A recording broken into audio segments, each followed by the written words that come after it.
আসসালামু আলাইকুম প্রিয় শিক্ষার্থী, তোমরা এই টেবিলটা কিভাবে সম্পূর্ণ করবা এই ক্লাসে ইনশাল্লাহ তোমরা সেটাই জানতে পারবা। এবং এইটা হলো তোমাদের ইংরাজি বইয়ের অর্থাৎ অষ্টম শ্রেণীর 6.4.1-এ এখানে একটা প্যাসেজ ছিল। কি বলা হয়েছে দেখো, বলা হয়েছে read the text below individually, মানে এককভাবে টেক্সটটি পড়তে বলা হয়েছিল। Then work in pairs or groups and identify the cohesive device used in the text.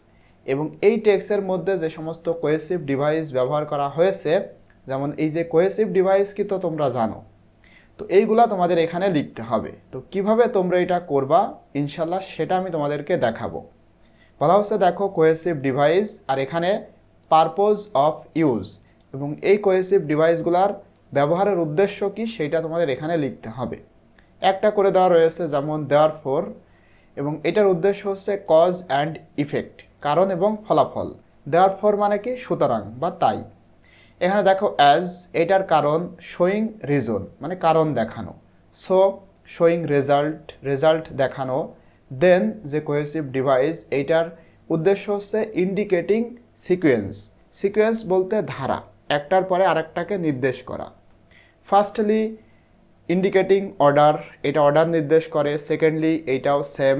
দাজ, এই যে দাজ কোহেসিভ ডিভাইস, এইটা শোয়িং রেজাল্ট অথবা কনক্লুশন, ফলাফল অথবা উপসংহার দেখায়। ফার্দার মোর, এইটা মূলত অ্যাডিং ইনফরমেশন মানে তথ্য যোগ করে, পুনরায় কোনো কিছু বলে। In addition same adding information, more ever same adding information.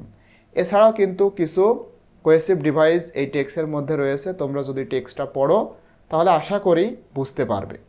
তো আজকের ক্লাসটা এই পর্যন্তই। ভিডিওটি ভালো লাগলে অবশ্যই তোমরা আমাদের এই চ্যানেলটি সাবস্ক্রাইব করবা, এবং প্রতিনিয়ত এমন সুন্দর সুন্দর ভিডিও পেতে আমাদের এই চ্যানেলটি সাবস্ক্রাইব করে পাশে থাকা বেল আইকনটি অন করে রাখবা। তাহলে যখনই আমরা নতুন কোনো ভিডিও তোমাদের সাথে শেয়ার করব, সঙ্গে সঙ্গেই তোমরা সেটা পেয়ে যাবা।